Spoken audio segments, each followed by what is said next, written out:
अच्छे लोगों के साथ हमेशा बुरा क्यों होता है? गीता में श्री कृष्ण ने दिया है अर्जुन को इसका जवाब। श्री कृष्ण ने अर्जुन को जवाब देते हुए समझाई है ये बात, लोगों को उनके कर्मों का फल हमेशा मिलता है। गीता सारा आपने महसूस किया होगा कि जो लोग अच्छे कर्म करते हैं वो परेशान रहते हैं, वहीं जो बुरे कर्म करते हैं वो खुशी से रह रहे होते हैं।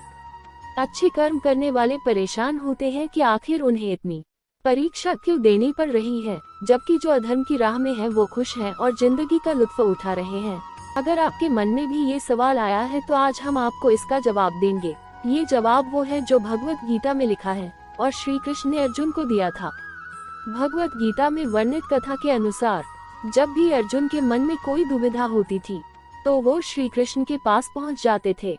एक बार की बात है, अर्जुन ने भगवान श्री कृष्ण के समीप आकर कहा कि वो दुविधा में है और इसका जवाब वो श्री कृष्ण से चाहते हैं। श्री कृष्ण ने पूछा कि क्या सवाल है? अर्जुन ने कहा, मुझे ये जानना है कि अच्छे लोगों के साथ हमेशा बुरा ही क्यों होता है, वही बुरे लोग खुशहाल दिखते हैं। अर्जुन के मुंह से ऐसी बातें सुनकर श्री कृष्ण मुस्कुराए और कहा, मनुष्य जैसा सोचता है और महसूस करता है वैसा कुछ नहीं होता है, बल्कि अज्ञानता की वजह से वो सच्चाई नहीं समझ पाता है।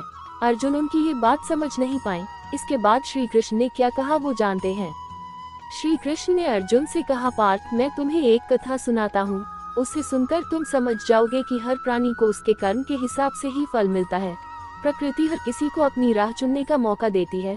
अब वो मनुष्य की इच्छा पर निर्भर करता है कि उसे धर्म की राह चुननी है या अधर्म। कथा शुरू करते हुए श्री कृष्ण ने कहा, एक नगर में दो पुरुष रहा करते थे। एक पुरुष व्यापारी था जिसके जीवन में धर्म की बहुत महत्ता थी। वो पूजा पाठ में यकीन रखता था। वो हर रोज मंदिर जाता था और दान धर्म भी करता था और हर रोज भगवान की पूजा करता था। वहीं दूसरा पुरुष बिल्कुल विपरीत था। समय बीतता गया और एक दिन बहुत जोर की बारिश हो रही थी। इस वजह से मंदिर में पुजारी के अलावा कोई नहीं था। ये बात जब दूसरे पुरुष को पता चली तो उसने कहा कि ये सही मौका है मंदिर का धन चुराने का। पंडित से नजर बचाकर उसने मंदिर का सारा धन चुरा लिया। उसी समय धर्म कर्म में विश्वास रखने वाला व्यक्ति भी मंदिर पहुंचा। दुर्भाग्य से मंदिर के पुजारी ने उसे ही चोर समझ लिया और चिल्लाने लगे। वहां लोग एकत्र हो गए और उसे बहुत मारा। किसी तरह वो बचते बचाते वहां से निकला तो दुर्भाग्य ने उसका साथ वहां भी नहीं छोड़ा। मंदिर के बाहर वो एक गाड़ी से टकरा गया और घायल हो गया। फिर वो व्यापारी लंगड़ाते हुए घर जाने लगा तो रास्ते में उसकी मुलाकात उस पुरुष से हुई जिसने मंदिर से धन चुराया था।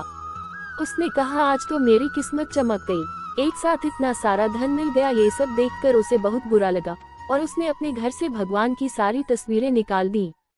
कुछ सालों बाद दोनों पुरुषों की मृत्यु हो गई। मरने के बाद जब दोनों यमराज की सभा में पहुंचे और भले पुरुष ने दूसरे व्यक्ति को देखा तो उसे बहुत गुस्सा आया।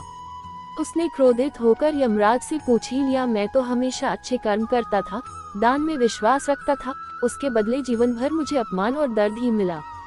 और इस व्यक्ति को नोटों से भरी पोटली, आखिर ऐसा भेदभाव क्यों? इस पर यमराज ने कहा, पुत्र, तुम गलत समझ रहे हो। जिस दिन तुम्हारी गाड़ी से टक्कर हुई थी वो दिन तुम्हारे जीवन का आखिरी दिन था, परंतु तुम्हारे अच्छे कर्मों की वजह से तुम्हारी मौत सिर्फ एक छोटी सी चोट में बदल गई। तुम इस दुष्ट व्यक्ति के बारे में जानना चाहते हो?